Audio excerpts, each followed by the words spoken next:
Welcome back to my channel Nazia Sheikh N9۔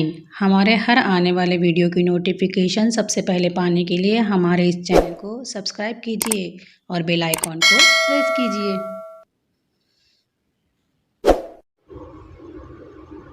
السلام علیکم ورحمۃ اللہ وبرکاتہ۔ جماعت دوم، مضمون اردو، سبق نمبر 4 ہے نیکی کا اثر۔ تم کہاں جا رہے ہو بیٹا؟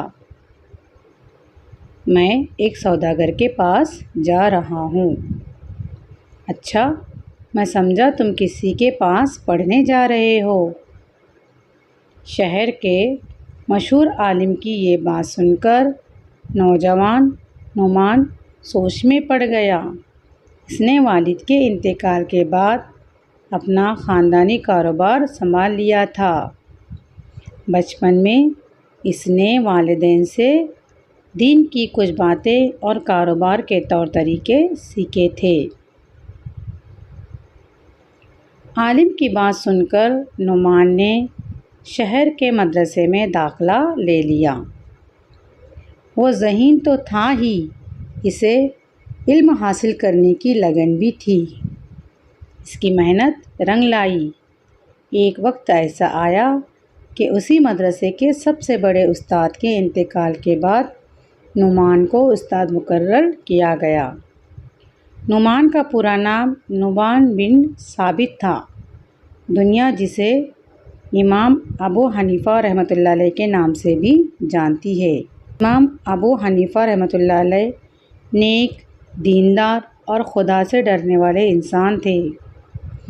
ان کی زندگی کے واقعات سے ہم بہت کچھ سیکھ سکتے ہیں۔ امام ابو حنیفہ رحمۃ اللہ علیہ شروع میں کپڑے کی تجارت کیا کرتے تھے۔ ایک مرتبہ انہوں نے اپنے ملازم کو دکان پر لے جانے کے لیے کپڑے دیے تو انہوں نے دیکھا کہ کپڑے کے ایک تھان میں کچھ خرابی ہے۔ امام ابو حنیفہ رحمۃ اللہ علیہ نے ملازم سے کہا، جب کوئی اس کپڑے کو خریدے تو اسے یہ خرابی بتا دینا اور کم داموں میں فروخت کرنا۔ شام میں ملازم نے انہیں دن بھر کی کمائی ہوئی رقم دی تو امام صاحب نے پوچھا، کیا تم نے اس کپڑے کی خرابی گاہک کو بتائی تھی؟ ملازم نے کہا، معاف کیجیے، یہ بات تو میں اسے بتانا بھول گیا۔ یہ سن کر امام صاحب افسوس کرنے لگے۔ انہوں نے اس دن کی ساری کمائی صدقہ کر دی۔ ابو حنیفہ رحمۃ اللہ علیہ نے زندگی بھر شہرت اور دولت سے دور رہ کر دین کی خدمت کی۔ انہوں نے اپنے علم سے لوگوں کو فائدہ پہنچایا۔ عام لوگوں کے ساتھ بھی ان کا برتاؤ نیک ہوتا تھا۔ امام ابو حنیفہ رحمۃ اللہ علیہ کے پڑوس میں ایک شخص رہتا تھا جسے گانے بجانے کا شوق تھا۔ رات میں دیر تک اس کے شور کی وجہ سے امام صاحب اچھی طرح سو نہیں پاتے تھے۔ پڑوسیوں نے اس شخص کو سمجھایا کہ اس طرح امام صاحب کو پریشان نہ کیا کرو، مگر اس شخص نے لوگوں کی ایک نہ سنی۔ ایک رات گانے بجانے کی آواز سنائی نہ دی تو امام صاحب نے پڑوسیوں سے اس شخص کے بارے میں پوچھا۔ پتہ چلا کہ کسی آدمی سے اس کی لڑائی ہو گئی ہے، اس لیے اسے قید خانے میں ڈال دیا گیا ہے۔ امام صاحب نے قاضی سے گزارش کی کہ اس آدمی کو رہا کر دیا جائے۔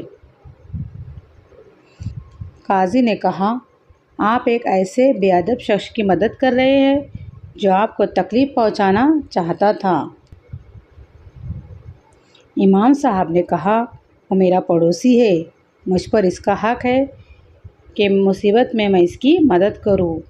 قید سے چھوٹنے کے بعد اس شخص پر امام صاحب کے نیک برتاؤ کا ایسا اثر ہوا کہ اس نے برے کاموں سے توبہ کر لی۔